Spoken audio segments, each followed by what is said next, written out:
चलो, very very very important chapter का revision video start करेंगे। AS10 property plant and equipment, एकदम A category वाला एएस है और बहुत ही ज्यादा इंपॉर्टेंट एएस है। सबसे पहले AS10 किसकी अकाउंटिंग बता था? Property plant and equipment. Property plant and equipment के जितने भी इश्यूज रहेंगे, कौन से एएस में अपन ने डिस्कस करे थे?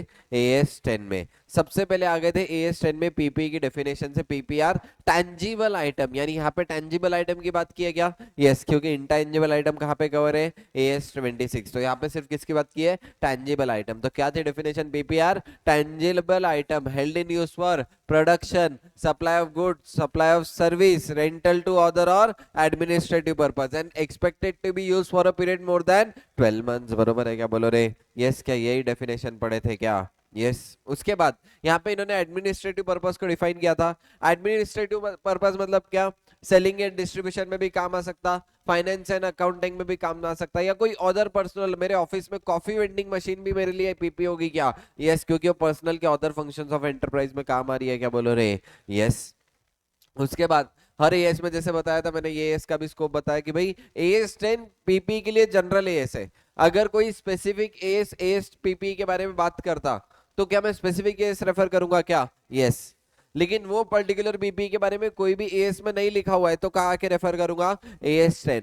फॉर एग्जाम्पल लीजेस का इनिशियल रिकॉग्निशन कहाँ पे लिखा हुआ है? AS19 में। लेकिन सब्सिक्वेंट रिकॉग्निशन AS19 में दिया हुआ है क्या? नहीं। तो लीजेस का सब्सिक्वेंट रिकॉग्निशन, डेप्रिसिएशन कैसे और आगे की अकाउंटिंग कैसे, वो कौन से एएस में रेफर करेंगे? AS19। बोलो जमरा क्या पक्का? यस। अच्छा, AS10 में क्या क्या नहीं आएगा, किस पे नहीं लगेगा? एक तो बायोलॉजिकल एसेट, दूसरा वेस्टिंग एसेट। किस पे? एक तो बायोलॉजिकल एसेट, दूसरा वेस्टिंग एसेट। लेकिन बायोलॉजिकल एसेट पे भी तीन चीजें हैं। सबसे पहले क्या था? Living animal. लिविंग एनिमल पे एएस लगेगा क्या? नहीं। नॉर्मल प्लांट पे लगेगा क्या? नहीं। बीएरआर प्लांट पे लगेगा क्या? यस। बीएरआर प्लांट की बहुत बड़ी डेफिनेशन थी, आ जाओ। बीएरआर प्लांट मतलब कि अगर तीन कंडीशन सेटिस्फाई तो बीएरआर प्लांट रहेगा। सबसे पहले बीएरआर प्लांट मेरे को क्या देना चाहिए? कुछ ना कुछ एग्रीकल्चर प्रोड्यूस। अच्छा, एग्रीकल्चर प्रोड्यूस कितने टाइम तक देना चाहिए? मोर देन 12 मंथ्स। बोलो बरोबर है क्या? मोर देन 12 मंथ्स। और लास्ट क्या है? मेरा जो बियरर प्लांट है वो ही एग्रीकल्चर प्रोड्यूस की तरफ बिक नहीं जाना चाहिए। सपोज मैंने चंदन का पेड़ उगाया और चंदन ही काट के बेच दे रहा, तो वो केस में मैं जो उगा रहा था मेरा प्लांट ही क्या बन गया मेरे लिए? Agriculture produce. तो वो केस में मैं बियरर प्लांट बोलूंगा क्या? नहीं। बियरर प्लांट मतलब क्या? मेरे को जो उससे आ रहा है आउटपुट, वो आउटपुट मेरे लिए एग्रीकल्चर प्रोड्यूस रहना चाहिए। लेकिन क्या मेरे को बोलो बियरर प्लांट की पूरी यूजफुल लाइफ खत्म होने के बाद मैं उसको स्क्रैप की तरह बेचूं तो चलेगा क्या? यस, स्क्रैप की तरह बेचूं तो चलेगा। ठीक है, लेकिन मेरे को कुछ ना कुछ पूरे लाइफ ऑफ द एसेट में क्या देना चाहिए? Agriculture produce more than 12 months. तो ही मैं उसको क्या बोलूंगा? Bearer plant. अच्छा, आईसीआई ने कौन सा एग्जांपल दिया था? लुम्बर ट्री का एग्जांपल दिया था। लुम्बर ट्री के केस में मैं क्या करता? लुम्बर ट्री ही कट कर देता। तो अगर मैं लुम्बर ट्री काटने के लिए पेड़ उगा रहा हूं तो वो केस में बियरर प्लांट बोलूंगा क्या? नहीं। अच्छा, बियरर प्लांट के ऊपर AS10 लगता क्या? ये बियरर प्लांट के ऊपर लगेगा। लेकिन अगर बियरर प्लांट नहीं है, नॉर्मल प्लांट है, तो AS10 लगेगा क्या? नहीं लगेगा। बोलो जमरा क्या पक्का? यस। अच्छा, उसके बाद AS13 इन्वेस्टमेंट प्रॉपर्टी की बात की है।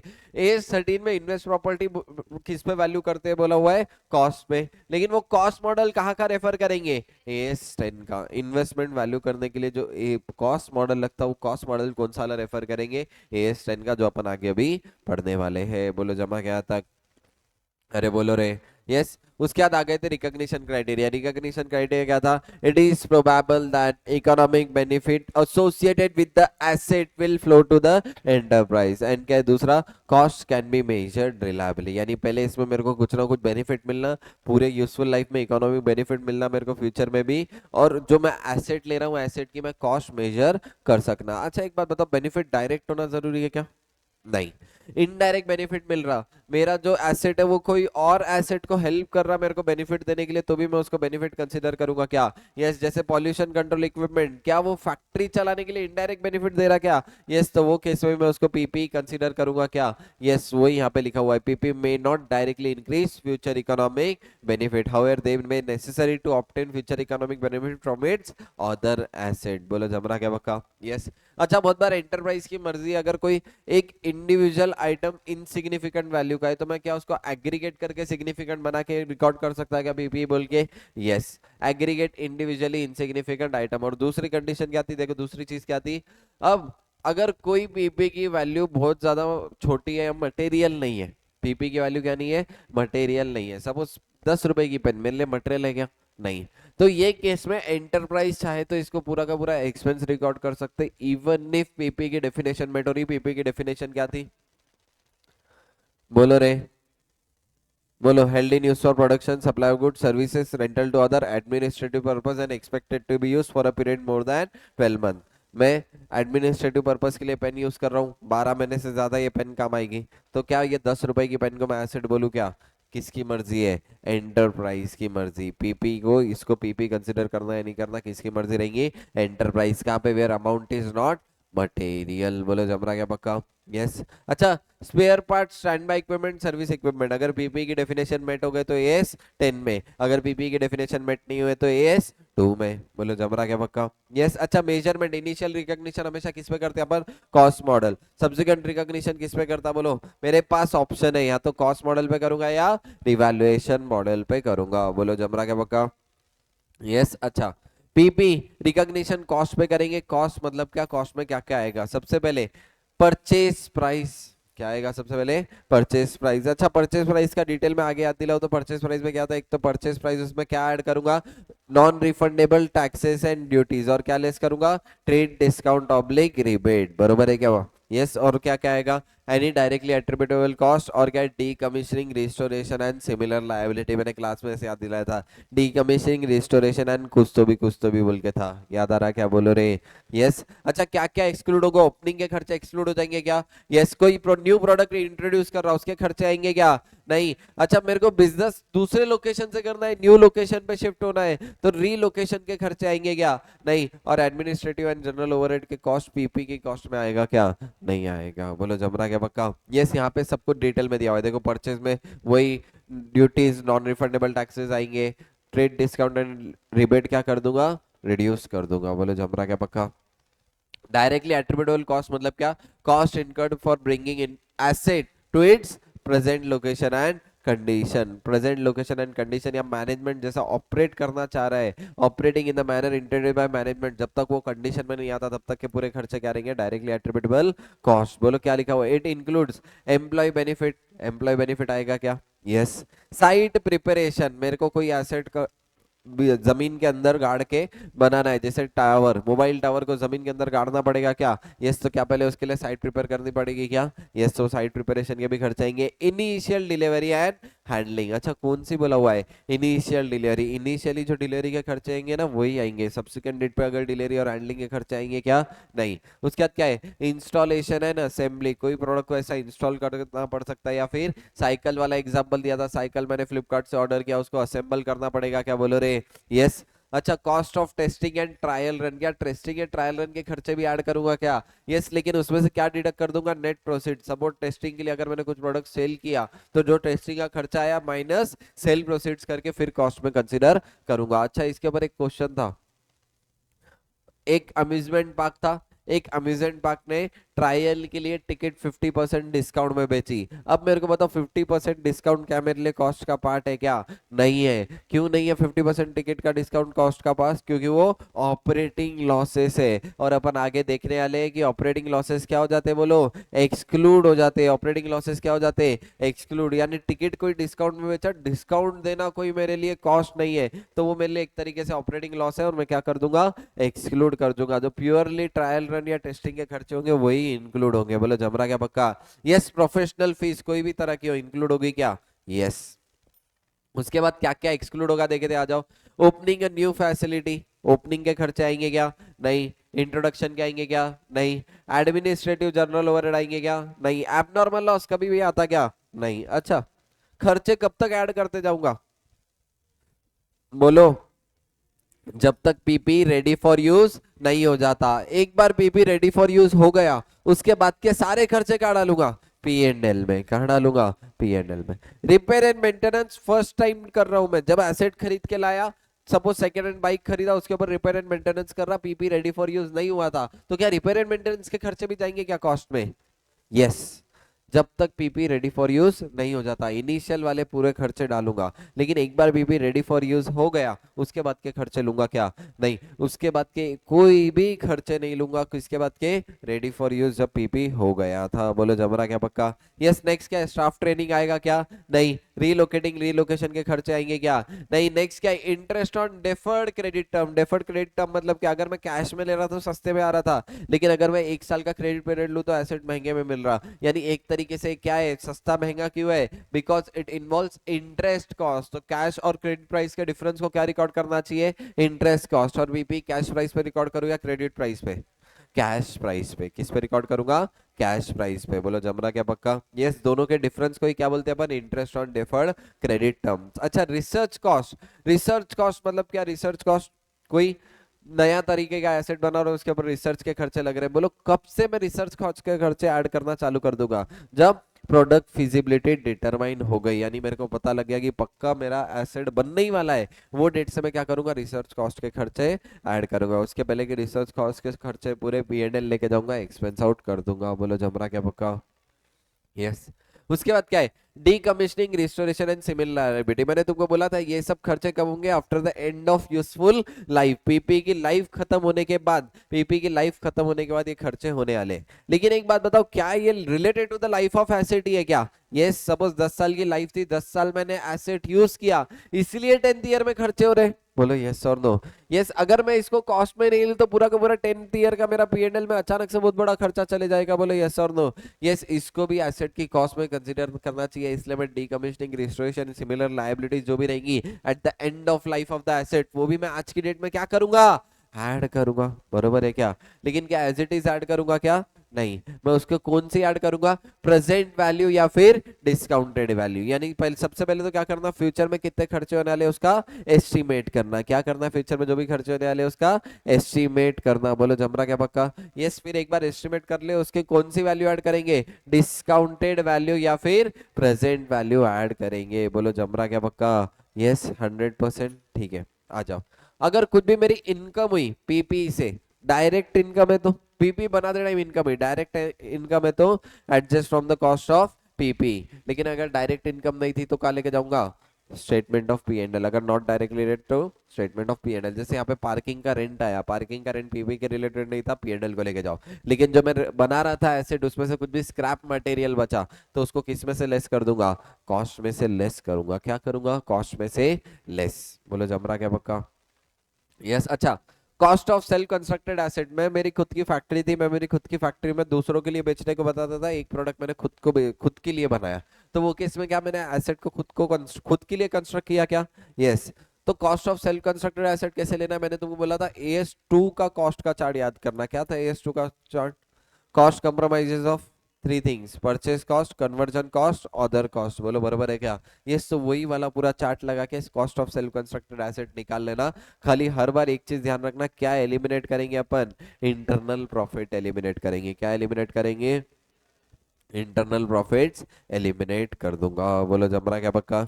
यस। अच्छा, कभी भी एबनॉर्मल लॉस आता क्या? नहीं। एबनॉर्मल लॉस इवन अपन AS2 के चार्ट पे भी नहीं लेते थे, यहाँ पे भी लेंगे क्या? नहीं। अच्छा, AS16 इंटरेस्ट कॉस्ट कब तक ऐड करता जाऊंगा? जब तक पीपी रेडी फॉर यूज नहीं हो जाता। बोलो बरोबर है क्या? यस। ज्यादा डिटेल में कौन से इसमें पढ़ेंगे? AS16 बोरिंग कॉस्ट में पढ़ेंगे। बोलो यस और नो। यस। अच्छा, बियर प्लांट जो है, बियर प्लांट को किसकी तरह करूंगा? 10 साल लग रहे पेड़ बनाने, आम का पेड़, 10 साल बाद मेरे को आम के, तो 10 साल तक के सारे खर्चा एसेट में ऐड करता जाऊंगा क्या? यस। क्योंकि बियर प्लांट को क्या बोला हुआ है? किसकी तरह अकाउंट करना? सेल्फ कंस्ट्रक्टेड एसेट की तरह। बोलो जमरा क्या पक्का? यस। ऐसे देखे क्या? 10 साल पुराना कोई पेड़ बिक रहा तुम उठा के अपने गार्डन में लाके लगे, ऐसा होता क्या? नहीं। यानी बियर प्लांट तुमको हर बार क्या करने पड़ते? सेल्फ कंस्ट्रक्ट करने पड़ते। बोलो जमरा क्या पक्का? यस। अच्छा, अब क्या है? मैंने पीपी एक्वायर किया, लेकिन पीपी देखे, PP acquired in exchange with the non monetary asset, और उसके साथ ऐसा हो सकता थोड़ी बहुत कैश भी पे कर दूं, तो वो केस में क्या करूं? तो मैंने तुमको बोला था सबसे पहले क्वेश्चन पूछना, ट्रांजैक्शन में कमर्शियल सब्सटेंस है या नहीं। क्या ट्रांजैक्शन में कमर्शियल सब्सटेंस है या नहीं? अच्छा, कमर्शियल सब्सटेंस कैसे डिटरमाइन करूंगा? अगर एंटिटी का कैश फ्लो अफेक्ट हो रहा, क्या अफेक्ट हो रहा? कैश फ्लो अफेक्ट हो रहा, तो ट्रांजैक्शन एज कमर्शियल सब्सटेंस। लेकिन अगर एंटिटी का वो ट्रांजैक्शन किया जैसे कैश फ्लो अफेक्ट ही नहीं हो रहा, तो transaction does not has commercial substance, बोलो बरोबर है क्या? Yes, commercial substance means which affect the cash flow of the entity, बोलो बरोबर है क्या? यस, तो अगर कमर्शियल सब्सटेंस है तो कितनी प्रायोरिटी है? 3 प्रायोरिटी है। 3 प्रायोरिटी में कोई अमाउंट, एसेट का अमाउंट रिकॉर्ड करना। सबसे पहले क्या है? Fair value of asset given up. क्या है? फेयर वैल्यू बोला, यहाँ पे कौन सी वैल्यू बोला? Fair value of asset given up. अगर वो भी नहीं है तो दूसरी प्रायोरिटी क्या है? Fair value of asset received. अगर ये भी नहीं है तो carrying amount of asset given up. अच्छा, अगर तीनों भी दिया हुआ है तो क्या यूज करूंगा? पहली प्रायोरिटी क्या थी? Fair value of asset given up. ये अमाउंट क्या निकल गई? एसेट किस पे रिकॉग्नाइज करूं? अच्छा, ट्रांजैक्शन में कमर्शियल सब्सटेंस है तो मेरा कुछ ना कुछ प्रॉफिट या लॉस भी हो सकता क्या? यस, तो प्रॉफिट और लॉस कैसे निकालूंगा? अगर मेरे को प्रॉफिट और लॉस निकालना है तो क्या करूंगा? कौन से अमाउंट पे रिकॉग्नाइज करे? तीनों प्रायोरिटी में से वो ले लो। अगर इसमें कुछ भी कैश रिसीव हुई तो क्या कर देना? ऐड। कैश पे करे तो क्या कर देना? लेस। और उसमें से क्या लेस कर देना? पहले कैरिंग अमाउंट कितनी थी, तो तुम्हारा क्या निकल जाएगा? प्रॉफिट या फिर लॉस। बोलो जम रहा क्या पक्का? यस, लेकिन एक बात बताओ, ट्रांजैक्शन में कमर्शियल सब्सटेंस नहीं है, ट्रांजैक्शन लैक्स कमर्शियल सब्सटेंस, तो क्या प्रॉफिट या लॉस हो सकता है क्या? नहीं। क्यों नहीं हो सकता प्रॉफिट या लॉस? क्योंकि वो केस में मैं किस पे रिकॉर्ड करूंगा? Carrying amount of asset given up. बोलो जम रहा क्या पक्का? यस, सपोज मैंने 1 लाख का एसेट दिया और 10,000 रुपए कैश भी दिया, तो मेरे को न्यू एसेट कितने में पड़ा? 1,10,000, यानी कैश पे किया तो क्या कर देना? ऐड। बरोबर है क्या? अच्छा, ये ऐड किसके लिए कर रहे हैं? प्रॉफिट निकालने के लिए कर रहे हैं या कैरिंग अमाउंट निकालने के लिए कर रहे हैं? कैरिंग अमाउंट निकालने के लिए कर रहे हैं। कितने पे एसेट रिकॉग्नाइज करूं, वो अमाउंट निकालने के लिए मैं कैश ऐड या लेस कर रहा। लेकिन यहाँ पे कैश ऐड लेस क्यों कर रहा था? प्रॉफिट निकालने के लिए। यहाँ पे ऐड लेस क्यों कर रहा? बोलो। यहाँ पे मैं रिकॉग्नाइज कौन से अमाउंट पे करूँ? वो अमाउंट रिकॉग्नाइज करने के लिए कर रहा। बहुत ज्यादा कंफ्यूजन रहता है, और दोनों रिवर्स है। बोलो, यहाँ पे कैश रिसीव हुआ तो ऐड कर रहे हैं, यहाँ पे कैश रिसीव हुआ तो क्या करेंगे? लेस करेंगे। लॉजिकली याद रह जाता। जहाँ पे देखो कमर्शियल सब्सटेंस नहीं है, वहां पे सपोज मैंने 1 लाख का एसेट दिया, 10,000 रुपए कैश दिया, तो मेरे को न्यू एसेट कितने में पड़ा? 1,10,000।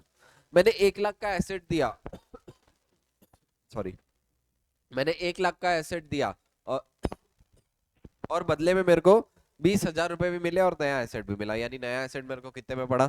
80,000 रुपए। बोलो सिंपल है क्या? यस, यानी यहाँ पे कुछ भी कैश रिसीव हुई तो लेस कर दो, कैश पे करे तो ऐड कर दो। बोलो जम रहा क्या पक्का? 100%।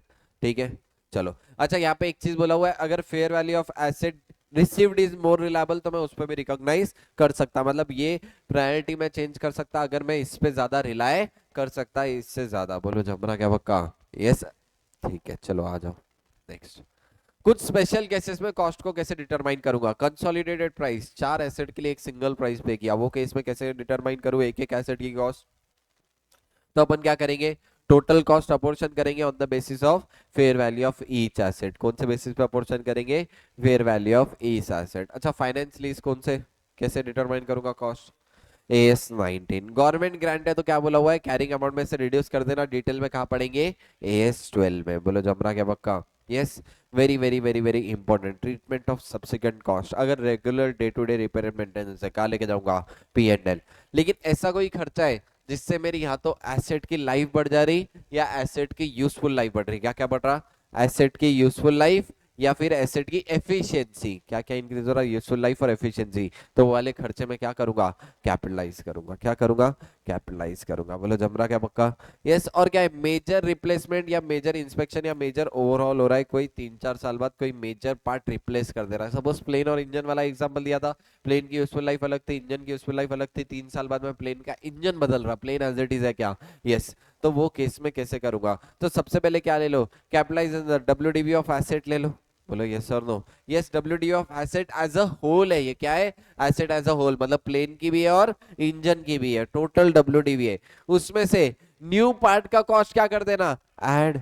और जो पार्ट तुम रिप्लेस कर रहे उसकी WDV क्या कर देना? लेस। तो तुम्हारे पास क्या निकल जाएगी? Revise WDV। अब सर इसमें सबसे बड़ा क्वेश्चन मार्क था, WDV ऑफ ओल्ड पार्ट कैसे निकालू? इसमें कितने ऑप्शंस थे?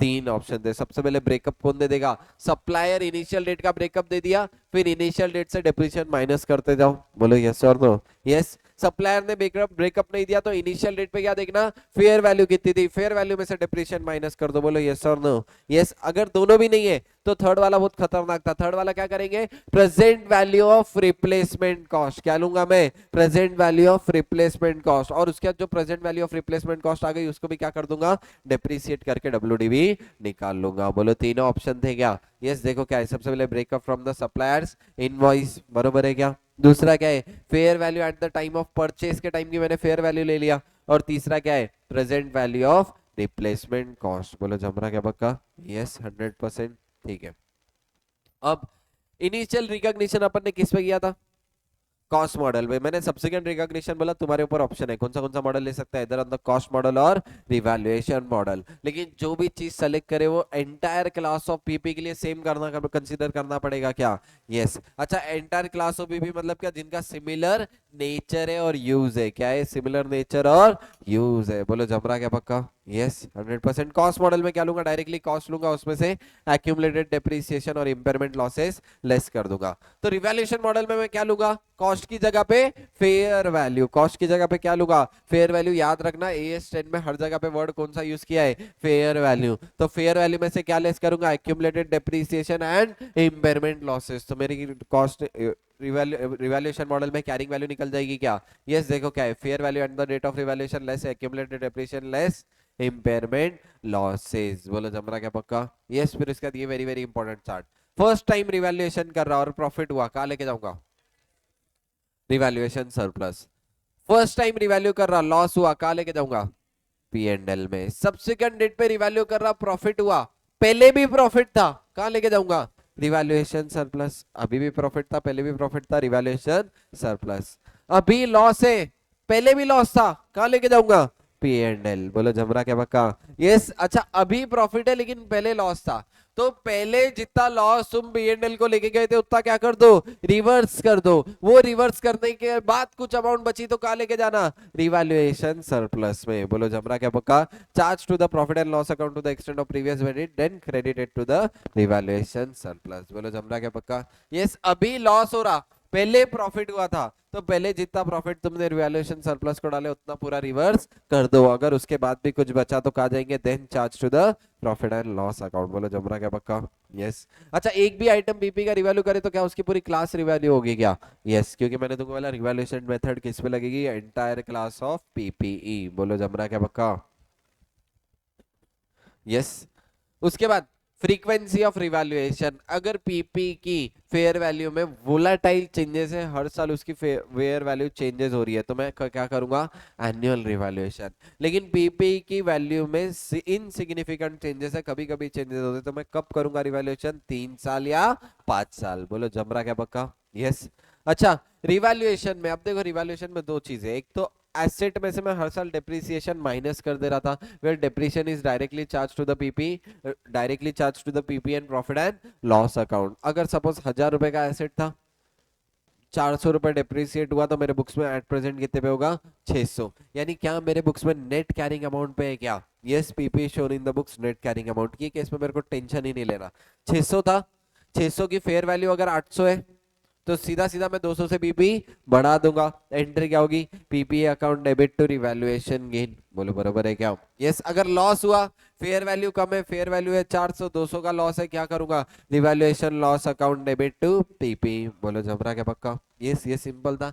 दूसरे इसमें क्या है, वेयर डेप्रीसिएशन का मैं प्रोविजन बना रहा, क्या बना रहा, डेप्रीसिएशन का प्रोविजन। तो वो केस में मेरे बुक्स में पीपी किस पे, ग्रॉस अमाउंट पे, ग्रॉस अमाउंट मतलब कॉस्ट पे है क्या? Yes and provision for depreciation is shown as liability. बोलो बराबर है क्या? यस अच्छा, मेरी नेट कैरिंग अमाउंट कैसे निकलेगी, gross amount less accumulated depreciation, क्या निकल गई, नेट कैरिंग वैल्यू। लेकिन मेरे बुक्स में नेट कैरिंग वैल्यू है क्या? नहीं। तो ये केस में कितने अप्रोच थे, दो, कौन सा, elimination approach and restatement approach. देखो सबसे पहले एलिमिनेशन अप्रोच में क्या बोलता है, एलिमिनेशन अप्रोच अब तक जितना प्रोविजन था ना उतना का पूरा एलिमिनेट कर दो, मतलब रिवर्स कर दो, किसके थ्रू, पीपी के थ्रू। बोलो जमरा क्या पक्का? यस तो प्रोविजन रिवर्स करूंगा तो एंट्री क्या हो जाएगी, accumulated depreciation to PP.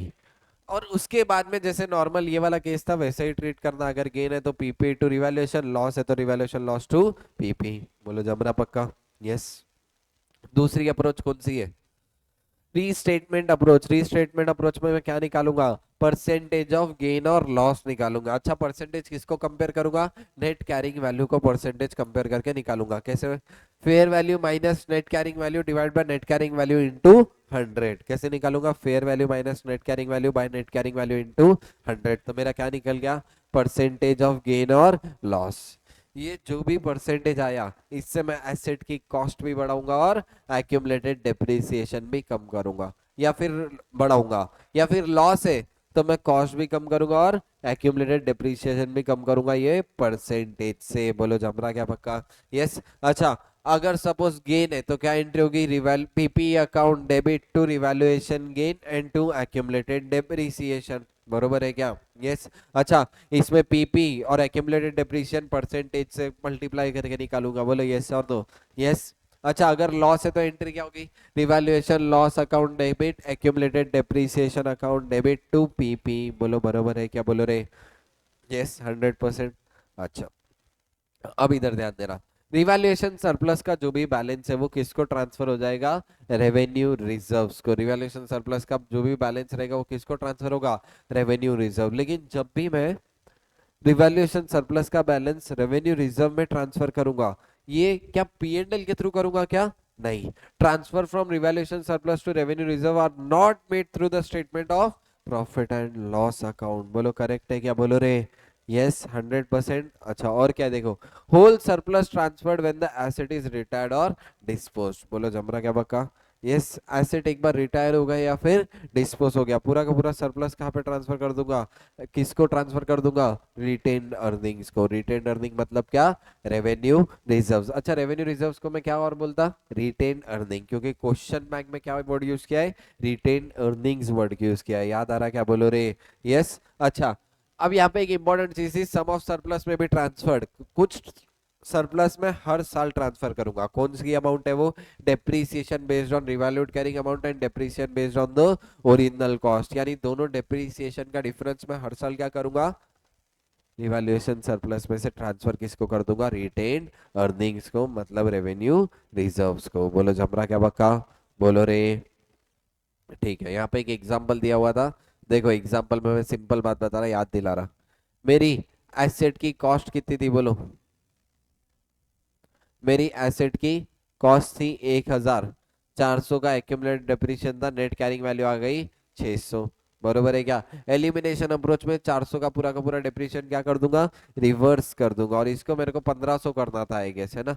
Revalued amount कितनी थी, 1500, बरोबर है क्या, बोलो रे, यस। तो वो केस में डायरेक्टली क्या करूंगा, 1500 थी या 2500 थी, 1500 थी, मेरे को नेट कैरिंग अमाउंट कितनी करना था, 1500। तो पहले इसमें डेप्रिसिएशन एलिमिनेट कर दूंगा, दूसरे इसमें परसेंटेज ऑफ गेन निकालूंगा, बोलो याद आ रहा क्या, यस। एक बार देख लेना फटाफट, बहुत इजी था, ठीक है। कंपोनेंट मेथड ऑफ डेप्रिसिएशन क्या बोलता, बोलो, अगर एक ही एसेट में दो अलग अलग कंपोनेंट है और दोनों की कॉस्ट सिग्निफिकेंट है तो दोनों को डेप्रिसिएशन अलग अलग करना। क्या बोला हुआ है कि अगर दो अलग अलग कंपोनेंट है, दोनों की यूजफुल लाइफ अलग है और दोनों की कॉस्ट सिग्निफिकेंट है तो दोनों को अलग अलग डेप्रिसिएट करना। अच्छा इंटरप्राइज कब अलोकेट करेगा, इनिशियली अलोकेट कर देगा, बोलो जमरा क्या पक्का। इसके ऊपर एक वेरी वेरी इंपॉर्टेंट क्वेश्चन भी देखे थे, अभी भी देखेंगे, टेंशन नॉट, ठीक है। अच्छा अकाउंटिंग ट्रीटमेंट डेप्रिसिएशन कहाँ पे जाता, बोलो, statement of profit and loss account, ठीक है। डिप्रिसिएबल अमाउंट कैसे निकालूंगा,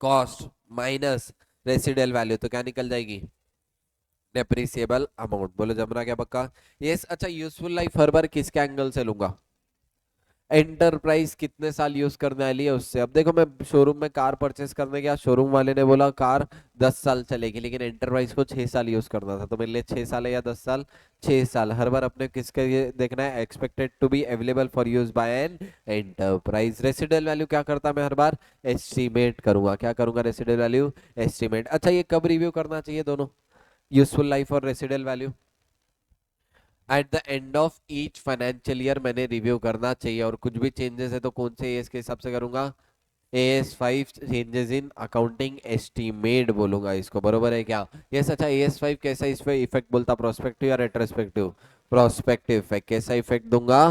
प्रोस्पेक्टिव इफेक्ट दूंगा। बोलो जमरा क्या पक्का? यस। अच्छा, डेप्रिसिएशन कब से स्टार्ट करूं? पुट टू यूज या available for use? Available for use. Even if तुमने पुट टू यूज किया या नहीं किया, जब से अवेलेबल फॉर यूज था तब से डेप्रिसिएशन स्टार्ट कर दूंगा क्या?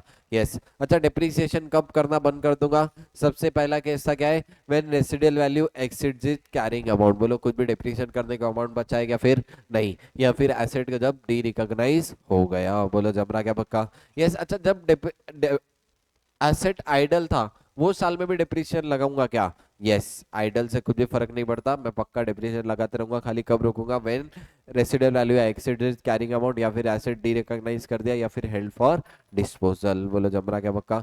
लैंड को डिप्रिसिएट करूंगा क्या? नहीं, लेकिन एक्सेप्शन क्या है? Queries and sites. Building depreciate होगी क्या? यस। डिप्रिसिएशन की मेथड कौन से बेसिस पे सेलेक्ट करूं? Pattern of consumption. कौन से बेसिस पे? Pattern of consumption. बोलो बरोबर है क्या? यस। अच्छा, एसएलएम मेथड में पैटर्न ऑफ कंजम्पशन कांस्टेंट रहेगा, तो कौन सी मेथड? SLM method. अगर हर साल कुछ ना कुछ रिड्यूस हो रहा मेरा पैटर्न ऑफ कंजम्पशन तो डिमिनिशिंग, और यूनिट बेस्ड अगर पैटर्न ऑफ कंजम्पशन है तो यूनिट ऑफ प्रोडक्शन मेथड। अच्छा, एक बात बताओ, डेप्रिसिएशन मेथड चेंज हुई तो इसको चेंज इन अकाउंटिंग मेथड बोलूं या change in accounting estimate? Change in accounting estimate. क्यों? क्योंकि expected pattern of consumption change हुआ इसलिए मेथड चेंज हुई, और expected pattern of consumption is my estimate, इसलिए इसको क्या बोलूंगा? चेंज इन अकाउंटिंग एस्टीमेट बोलूंगा। जमरा क्या पक्का? यस। अच्छा, उसके बाद ये कौन से एएस के हिसाब से अकाउंट करूंगा? AS5। बोलो बरोबर है क्या? यस। अच्छा, AS5 कैसा इफेक्ट बोलता था? Prospective effect. कैसा इफेक्ट? Prospective effect. अच्छा, डिप्रीशिएशन मेथड कब रिव्यू करनी चाहिए? At the end of each financial year. बोलो जमरा क्या पक्का? यस। अच्छा, decommissioning, restoration and other liability, ये केस में मैंने क्या किया था? फ्यूचर डेट की कॉस्ट का आज एस्टिमेट किया। क्या किया? फ्यूचर की कॉस्ट का आज एस्टिमेट किया। अब एक बात बताओ, क्या ये एस्टिमेट चेंज हो सकता है क्या? यस। अगर ये एस्टिमेट चेंज हुआ तो क्या करना चाहिए? अब इसमें दो चीजें, एसेट कॉस्ट मॉडल पे या एसेट रिवैल्यूएशन मॉडल पे। अगर कॉस्ट मॉडल पे तो क्या करो? लायबिलिटी डिक्रीज हो गई, एसेट की कॉस्ट में से लेस कर दो, लायबिलिटी इंक्रीज हुई, एसेट की कॉस्ट में ऐड कर दो। लेकिन अगर रिवैल्यूएशन मॉडल पे तो एसेट में से करने की जरूरत है क्या? नहीं, क्योंकि एसेट ऑलरेडी किस पे? अरे, रिवैल्यूएशन मॉडल में एसेट ऑलरेडी किस पे? फेयर वैल्यू पे। किस पे asset already? Fair value. And fair value will represent decommissioning liability का बढ़ना या कम होना। ऑलरेडी फेयर वैल्यू में अकाउंट फॉर हो गया होगा क्या? यस। यानी ये केस में मैं जो जो भी इंक्रीज या डिक्रीज होगा वो किसके थ्रू एडजस्ट करूंगा? रिवैल्यूएशन सरप्लस या P&L, एज द केस में भी वाला चार्ट था ना। यस। अगर पहले लॉस था, अभी लायबिलिटी बढ़ रही है यानी और लॉस हो रहा, तो P&L में लेके जाऊंगा। पहले प्रॉफिट था, अभी लायबिलिटी बढ़ रही, लॉस हो रहा, तो उसके ही थ्रू रिवर्स करूंगा, यानी वो वाले केसेस में लगाना है। अगर लायबिलिटी बढ़ रही तो उसको करंट का लॉस कंसीडर करना है, लायबिलिटी कम हो रही तो करंट का प्रॉफिट कंसीडर करके लगाना। बोलो जमरा क्या पक्का? यस। अच्छा, जो साल में भी मैं कंपेयर कर रहा हूँ वो पर्टिकुलर साल की किससे कंपेयर करूंगा? प्रेजेंट वैल्यू वही साल की कंपेयर करूंगा, इनिशियल डेट की कंपेयर करूंगा क्या? नहीं, जो साल में चेंजेस हो रहे हैं वही साल में मैं दोनों की प्रेजेंट वैल्यू कंपेयर करूंगा, एग्जिस्टिंग लायबिलिटी और जो लायबिलिटी बढ़ गई। बोलो जमरा क्या पक्का? यस। ठीक है। अच्छा, एक बात बताओ, इम्पेयरमेंट कौन से इसके हिसाब से करेंगे? AS28। डी रिकॉग्निशन AS10 में पढ़ेंगे। अच्छा, अगर कंपनसेशन मिला थर्ड पार्टी, सपोज इंश्योरेंस से कुछ भी पैसे मिले, किससे मिले? इंश्योरेंस कंपनी से एसेट डिस्ट्रॉय होने के पैसे मिले, कहाँ लेके जाऊंगा? एसेट की कॉस्ट में से एडजस्ट करूंगा क्या? नहीं, क्या करूंगा? P&L। बोलो जमना क्या पक्का? एसेट जल गया, इंश्योरेंस कंपनी पैसे दे रही, जल गया तो पहले अलग से एसेट डी रिकॉग्नाइज करो, और न्यू एसेट या फिर न्यू जो भी पैसे इंश्योरेंस कंपनी का कहाँ लेके जाऊंगा? P&L में। अच्छा, एसेट के बदले एसेट दे रही इंश्योरेंस कंपनी, मेरा पुराना एसेट जले वाला ले रही, नया ले रही, तो वो केस में क्या रिप्लेसमेंट वाली लगाऊंगा क्या? नहीं, वो केस में भी पहले पूरा डी रिकॉग्नाइज करूं P&L के थ्रू, और न्यू एसेट भी किसके थ्रू लाएंगे? P&L के थ्रू। बोलो झमरा क्या पक्का? यस। इसके ऊपर एक क्वेश्चन भी करे थे, याद आ रहा क्या क्वेश्चन बैंक में? बोलो रे। यस। अच्छा, उसके बाद कॉस्ट ऑफ आइटम, कॉस्ट के हिसाब से रिप्लेसमेंट वाली अकाउंटिंग कहाँ पे पढ़ ली ऑलरेडी? AS10 में पढ़े पढ़े क्या? बोलो रे। यस।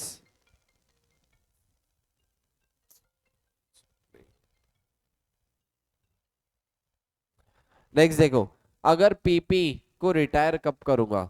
बोलो रे। PP retired from active use, अगर मैंने पीपी को रिटायर कर दिया तो कौन सी वैल्यू पे दिखाना चाहिए मैंने, कैरिंग वैल्यू और net realise value whichever is lower. यहाँ पे ऐसा क्यों कर रहा हूं? पूरे एस में कैरिंग अमाउंट और net realise value whichever is lower क्यों नहीं किया? क्योंकि पूरी लाइफ ऑफ द एसेट में पीपी बेचने का मेरा इंटेंशन था क्या? नहीं। लेकिन एक बार एसेट रिटायर हो गया तो उसके बाद मेरा बेचने का इंटेंशन होगा क्या? यस, एसेट की लाइफ खत्म हो गई, रिटायर हो गया, उसके बाद मैं क्या करूंगा, किस पे स्टेट करूंगा, कैरिंग वैल्यू और net realise value whichever is lower. अगर लॉस है तो कहां पे इमीडिएटली रिकॉग्नाइज हो जाएगा? पी एंड एल में। बोलो जम रहा क्या पक्का? यस। डी रिकॉग्निशन कब करूंगा? डिस्पोजल के टाइम। डिस्पोजल कैसे हो सकता है? तो सेल करूंगा या फाइनेंस लीज में एंटर कर दिया या डोनेट कर दिया। बोलो जम रहा क्या पक्का? यस। या फिर एसेट से अब कोई भी फ्यूचर इकोनॉमिक बेनिफिट नहीं मिलने वाला है, वो केस में भी क्या कर दूंगा? Derecognise. डी रिकॉग्निशन का गेन या लॉस हर बार कहाँ लेके जाऊंगा? पी एंड एल में। गड़बड़ नहीं, एक क्वेश्चन में लिखा हुआ था डी रिकॉग्निशन के टाइम पे गेन हुआ, गेन कहाँ लेके गया था? पी एंड एल में। लेकिन रिवैल्यूएशन सरप्लस हर बार किसको ट्रांसफर करेंगे?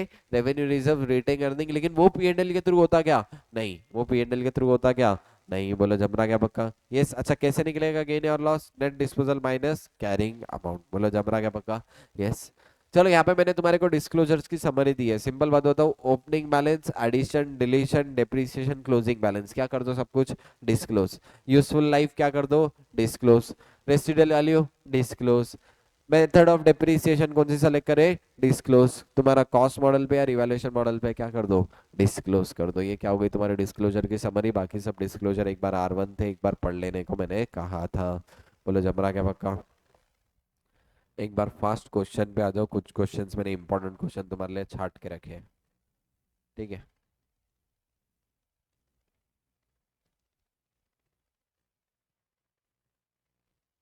क्या है देखो, एक सुपरमार्केट था, सुपरमार्केट ने न्यू स्टोर खरीदी। क्या खरीदी? New store. अब न्यू स्टोर में रिनोवेशन कर रहे, क्या कर रहे हैं न्यू स्टोर में? रिनोवेशन। क्या रिनोवेशन के खर्चे कैपिटलाइज होने चाहिए क्या? यस। क्योंकि न्यू स्टोर ओपन की फर्स्ट टाइम खर्चे हो रहे, इनिशियली सारे खर्चे क्या करेंगे? पीपी को ऐड। लेकिन यहाँ पे बोला हुआ है स्टाफ सैलरीज भी क्या लूंगा क्या? तो यहाँ पे आईसीआई ने डिप्लोमेटिक आंसर दिया था कि अगर स्टाफ सैलरीज, स्टाफ सैलरी अगर जनरली भी खर्च, इवन इफ मैं स्टोर खरीदूं या नहीं खरीदूं, अगर मेरी स्टाफ सैलरी होने ही वाली है कंपलसरी, तो वो केस में मेरे पीपी के रिलेटेड नहीं है। लेकिन अगर मैंने पीपी के लिए खास अगर उसके लिए स्टाफ सैलरी दी है मेरे स्टोर बनाने के लिए, तो वो केस में ऐड करूंगा क्या? यस। आईसीआई ने डिप्लोमेटिक आंसर दिया था, क्वेश्चन अच्छा था, एक बार देख लेना। उसके बाद क्या है? वही अम्यूजमेंट पार्क वाला। अम्यूजमेंट पार्क वाले ने कितने परसेंट डिस्काउंट में बेची टिकट? 50% डिस्काउंट पे। ये केस में डिस्काउंट कैपिटलाइज करेंगे क्या? नहीं। ये मेरे लिए क्या होगा? एक तरीके से ऑपरेटिंग लॉस। बोलो जमरा क्या पक्का? यस। अच्छा, मैंने 10 लाख की एसेट दिया फॉर 20 लाख की कैश में, और मशीन कितने की मिली? बोलो 25 लाख। मेरे पास क्या है? ये देखो, मशीन की फेयर वैल्यू कितनी आई? 25 lakh. Fair value of machine received है क्या? यस। यानी न्यू एसेट किस पे रिकॉग्नाइज करूंगा? 25 लाख पे रिकॉग्नाइज करूंगा। बोलो यस और नो? यस। अच्छा, ये केस में अगर कैश रिसीव करते तो क्या कर देता मैं? कैश रिसीव ऐड करता था। जहां पे मैं फेयर वैल्यू पे रिकॉग्नाइज कर रहा हूं, वो केस में कैश रिसीव क्या करता था? ऐड। तो टोटल कितना हो गया देखो, 20 लाख का एसेट, 20 लाख की कैश, 25 लाख का एसेट, कितना हो गया? 45। अच्छा, मैंने दिया कितने का? 10 लाख में, यानी मेरा प्रॉफिट कितने का हो गया? 35 लाख का। ये देखो यहाँ पर profit on sale of land कितने का निकाला इन्होंने? 35 का। बोलो जमा क्या पक्का? यस। चलो आ जाओ नेक्स्ट। यहाँ पे देखो क्या लिखा हुआ है, रिवैल्यूएशन अपन कैसे करते थे? क्लास बाय क्लास करते थे क्या? यस। यहाँ पे इन्होंने बोला दो तरह की बिल्डिंग थी, क्या? Industrial building and office building. बोलो दोनों अलग अलग क्लास काउंट करना है क्या? यस। ऑफिस बिल्डिंग अलग है क्योंकि उसका यूज पूरा अलग रहेगा, और फैक्ट्री बिल्डिंग का पूरा यूज अलग रहेगा। तो क्या मैं इंटर क्लास मतलब ऑफिस बिल्डिंग पे अलग और इंडस्ट्रियल बिल्डिंग पे अलग अलग लगा सकता क्या? यस।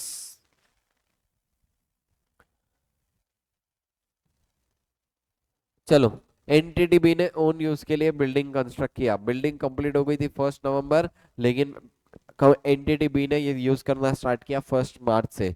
बोलो कब तक के खर्चे लूं, 1 नवंबर या 1 मार्च? 1 नवंबर। डिप्रीशिएशन कब से चालू करूंगा? 1 नवंबर। क्यों? क्योंकि एसेट रेडी फॉर यूज हो गया था, और मैं हमेशा कौन सी डेट कंसिडर करता हूँ? रेडी फॉर यूज वाली। बोलो जमरा क्या बका? यस। ठीक है।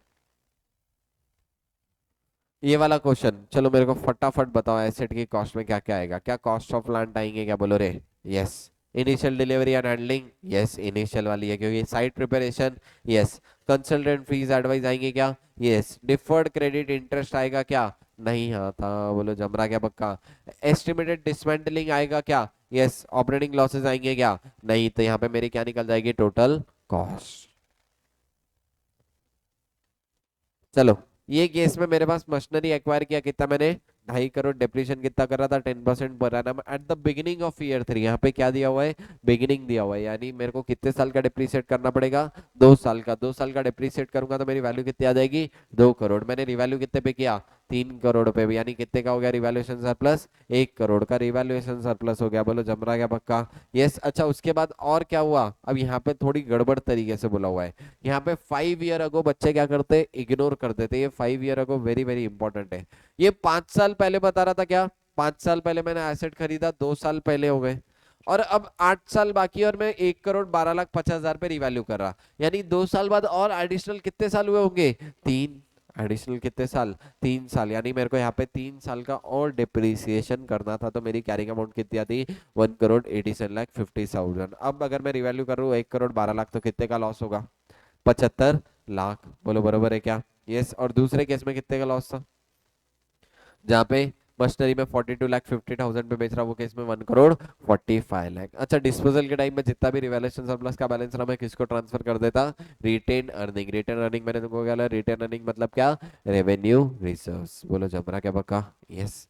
Question number 2022 very very important. इसमें क्या क्या कॉन्सेप्ट लग रहे हैं? इसमें रिवैल्यूएशन वाले भी कॉन्सेप्ट लगेंगे, इसमें कंपोनेंट डिप्रिसिएशन भी लगेगा, इसमें रिप्लेसमेंट मेजर ओवरऑल वाला भी कॉन्सेप्ट लगेगा, इसमें और कौन सा कॉन्सेप्ट लगेगा? कॉस्ट डिटरमाइन करने वाला भी कॉन्सेप्ट लगेगा, इसलिए वेरी वेरी इंपॉर्टेंट। और इसमें डिस्पोजल वाला डी रिकॉग्निशन के भी कॉन्सेप्ट लगेंगे। इतना ज्यादा इंपॉर्टेंट क्वेश्चन है। सबसे पहले कॉस्ट निकालेंगे। कॉस्ट ऑफ प्लांट 30 लाख आएंगे क्या? Initial delivery, site preparation, consultant fee, interest on deferred credit term, estimated dispensing like restoration 50,000 10 साल बाद, प्रेजेंट वैल्यू 30, तो 50 लो या 30। ऑपरेटिंग लॉसेस नहीं आएंगे, तो मैंने इसमें क्या निकाल दिया था? Total cost. अच्छा, उसके आगे क्या बोला हुआ था? इसमें दो पार्ट रहेंगे, एक तो मोटर और प्लांट। मोटर की यूजफुल लाइफ कितनी है? 6 साल। प्लांट की यूजफुल लाइफ है 10 साल। अच्छा, मैंने जो यहाँ पे 30 लाख में परचेस किया ना, सप्लायर ने बाइफरकेशन दिया। परचेस प्राइस कितना है? मोटर का कितना है? 5 लाख, और बच्चे वाले प्लांट का कितना है? 25। तो क्या मैं रेशियो निकाल सकता क्या? यस। 5/30 और 25/30, यानी क्या आएगा? 16 और 5/6। बोलो यस और नो? यस। क्या मेरे पास रेशियो आ गया? क्या मैं कंपोनेंट मेथड ऑफ डिप्रिसिएशन लगा सकता क्या इसमें? यस। दोनों को अलग अलग से डिप्रिसिएट करूंगा। At the end of year 4 क्या हुआ था? मोटर मेरी क्या हो गई? मोटर इंस्टॉल मैंने रिप्लेस कर दिया 6 लाख पे, और सेम ईयर में मैंने रिवैल्यू भी कितने पे किया? 25 लाख। अच्छा, 8th ईयर पे मैं पूरा का पूरा प्लांट क्या कर रहा? डिस्पोज ऑफ कर रहा। अब इसमें अपने को अकाउंटिंग पूरी बताना था, मैंने इसको मेरे मेथड से तुमको आंसर लिखवाया था, ठीक है। सबसे पहले क्या निकालेंगे अपन? टोटल कॉस्ट कितनी आई थी? Total cost 33,80,000। बोलो आ गया क्या? यस। अब मैंने तुमको बोला इसमें दो बाइफरकेशन कर दो, एक तो किसका? मोटर का, और दूसरा प्लांट का। अब इसमें देखो 30 लाख का परचेस किया और 3,80,000 की अदर कॉस्ट थी। 30 लाख का बाइफरकेशन तो उन्होंने ही दिया था, 25 का प्लांट है, 5 की मोटर है, यानी रेशियो क्या निकला? 1/6 और 5/6। यही रेशियो में अब कौन सी कॉस्ट बांटूंगा? अदर कॉस्ट बांटूंगा। बोलो यही रेशियो में क्या बांटूंगा? Other cost. बोलो अदर कॉस्ट कितना था? 380 था, 1/6 और 5/6, यानी 633 और 31,667। अब मेरे को एक बात बताओ, मोटर कितने साल बाद रिप्लेस कर रहा था मैं? 4 साल बाद कर रहा था क्या? बोलो रे यस। यानी दोनों की डब्ल्यूडीवी निकाल दो 4 साल बाद की। तो मोटर को अगर मैं 4 साल तक डिप्रिसिएट करूं, तो कितना मेरी वैल्यू बचेगी at the end of 4th year? 187,778। बोलो जमरा पक्का? यस। अगर मैं प्लांट को, बोलो प्लांट को 4 साल तक डिप्रिसिएट करूं, तो प्लांट के कितना बचेगा? 16,90,000। बोलो जमरा क्या पक्का? यस। अब रिप्लेसमेंट ऑफ मेजर ओवरऑल वाला कॉन्सेप्ट लगा सकते क्या? यस। क्या था उसमें? WDV of plant as a whole. WDV of plant as a whole कितने आएगी? 187,778 और 16,90,000, यानी 187,778। बोलो बरोबर है क्या? यस। अब इसमें से क्या लेस करूंगा? WDV of old part less cost of new motor add, तो मेरी क्या आ गई? Revise WDV। क्या आ गई मेरी? Revise WDV। अब इन्होंने बोला मैं यही साल में पीपी को रिवैल्यू भी कर रहा, कितने पे कर रहा? 25 लाख, यानी रिवैल्यूएशन गेन कितना आ गया? 2 लाख 10,000 का। अच्छा एक बात बताओ, इनिशियल डेट पे रिवैल्यूएशन मॉडल लगा सकता क्या? नहीं। अच्छा प्लांट और मोटर में से इनिशियल रिकॉग्निशन किसका हो रहा फोर्थ ईयर में? मोटर का। यानी मोटर के ऊपर 2,10,000 गेन हो सकता क्या? नहीं। यानी 2,10,000 गेन पूरा किसके ऊपर है? प्लांट के ऊपर। पूरा किसके ऊपर है? प्लांट के ऊपर। मैंने यहाँ पर लिखा हुआ है revaluation gain will be allocated to the plant only and not to the motor at initial recognition there can not be the revaluation gain. तो मेरी डब्ल्यूडीवी ऑफ प्लांट कितनी हो जाएगी? 16,90,000 थी पहले, 2,10,000 का रिवैल्यूएशन गेन यानी कितनी हो गई? 19 लाख। मोटर की डब्ल्यूडीवी इस साल ही परचेस की, कितना आ गया? 6 लाख। बोलो जम रहा क्या पक्का? यस। अब उसके बाद वापस से 8th ईयर एंड पे मैंने सेल आउट कर दिया क्या? यस 8th ईयर एंड पे सेल आउट कर दिया। पहले 8th ईयर 4 साल का डिप्रीशिएशन माइनस कर चुके थे, 8वें साल में बेच रहा नहीं, और कितने साल का डिप्रीशिएशन लगेगा? 4। दोनों को 4-4 साल का कर दो। अच्छा प्लांट की इनिशियली यूजफुल लाइफ कितना साल बोला था? 10। 10 में से 4 हो गए, यानी बचे कितने थे? 6। अच्छा हर बार प्रोस्पेक्टिव इफेक्ट देते हैं, यानी अब मैं कितने साल लाइफ कंसिडर करूंगा? 6 और 4। बरोबर है क्या? यस। अच्छा मोटर के लिए क्वेश्चन में ही बोला था कितनी यूजफुल लाइफ बचा ली है? 5 साल। तो 5 और 4 के हिसाब से बोलो यस और नो? यस। तो ये केस में बची 1,20,000 और 633,333। बोलो जम रहा क्या पक्का? यस। अच्छा टोटल सेल वैल्यू कितनी बोला था? 6 लाख में बेच रहा। कितने में बेच रहा? 6 लाख। अब इसमें से मेरे को क्या देखना पड़ेगा? प्लांट की सेल वैल्यू कितनी और मोटर की सेल वैल्यू कितनी। अब इसमें आईसीआई ने 2 ऑप्शन लिए और दोनों भी अल्टरनेटिव आंसर एक्सेप्ट किया। पहला अल्टरनेटिव क्या है? ये जो कैरिंग वैल्यू है ये बेसिस पे ही क्या कर दो? सेल वाली अमाउंट बांट दो। अपन ने क्या किया देखो, टोटल कैरिंग अमाउंट ली, 633 से मल्टीप्लाई किया तो ये किसके लिए निकल गई? प्लांट के लिए। 1,20,000 से मल्टीप्लाई किया तो ये किसके लिए निकल गई? मोटर के लिए। दूसरा ऑप्शन क्या है? 1/6 और 5/6। दूसरा ऑप्शन क्या है? सेल वैल्यू को भी क्या ले लो? 1/6 और 5/6। दोनों भी केस में लॉस ऑन डीरेकग्निशन अलग आएगा क्या? यस। लेकिन टोटल लॉस तुम्हारा दोनों भी केस में मैच होगा क्या? यस टोटल लॉस दोनों भी केस में तुम्हारा मैच होगा। बोलो जम रहा क्या पक्का? यस। यहाँ पे तुम्हारा डी रिकॉग्निशन तक, मतलब ये क्वेश्चन में क्या था? कॉस्ट भी था। कॉस्ट के बाद इनिशियल रिकॉग्निशन, डिप्रिसिएशन करे, रिवैल्यूएशन करे, मेजर रिप्लेसमेंट ओवरऑल करे और डी रिकॉग्निशन भी करे। क्या सर इतना बड़ा क्वेश्चन एग्जाम में आ सकता क्या? मेरे हिसाब से इतना बड़ा क्वेश्चन नहीं आएगा, लेकिन इसका कोई पर्टिकुलर पार्ट पूछ सकता क्या? यस। या तो इनिशियल री पूछ सकता या रिप्लेसमेंट वाला पूछ सकता। बोलो जम रहा क्या पक्का? यस 100% ठीक है। आ जाओ नेक्स्ट।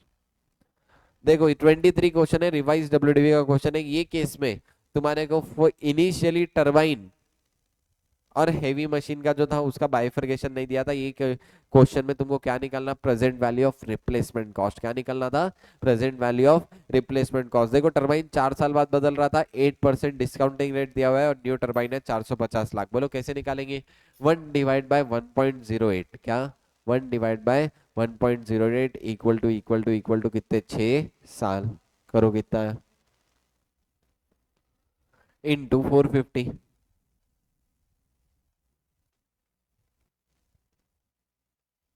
यही आएगा 283.58। ये मेरी क्या निकल गई? Present value of replacement cost. अब क्या इसमें से डिप्रीशिएशन भी माइनस करना पड़ेगा क्या? यस 10% डिप्रीशिएशन 6 साल का माइनस करेंगे तो इसकी अभी की वैल्यू कितनी निकल जाएगी? बोलो डब्ल्यूडीवी 113.43। बोलो इतना ही आएगा। यस। तो 113.43 लेस न्यू वाली ऐड और WDV as of plant as a whole 400। तो मेरी न्यू कैरिंग अमाउंट कितनी आ गई थी? 736.57। यहाँ पे अपन ने AS10 का रिवीजन अपना खत्म होता, डिटेल में रिवाइज किया। इसमें एक इंपॉर्टेंट क्वेश्चन था, मैंने इंपॉर्टेंट क्वेश्चन भी तुमको कराया हुआ है। बोलो जम रहा क्या पक्का? बहुत ज्यादा इंपॉर्टेंट एएस है, अच्छे से ध्यान से देना। और जब भी टाइम मिले AS10 को रिवाइज करो। एएस याद रखने की एक टेक्निक है, खाना खाते टाइम, बैठते टाइम, जब भी टाइम पास का मन हुआ रिवीजन वीडियो लगा के बैठने का, पूरा एएस रिवाइज हो जाता। ठीक है। सारे ही रिवीजन वीडियो तुमको यूट्यूब पे अवेलेबल हो जाएंगे धीरे धीरे सारे एएस के, जैसे जैसे एएस होते जा रहे हैं। तो ये रिवीजन वीडियो को जितना यूज करोगे उतना तुम्हारे लिए बेनिफिट है। ठीक है। और यूट्यूब पे ये वीडियो फ्रेंड्स के साथ भी शेयर करो ताकि उनका भी बेनिफिट हो सके। ठीक है। चलो let's send for the day.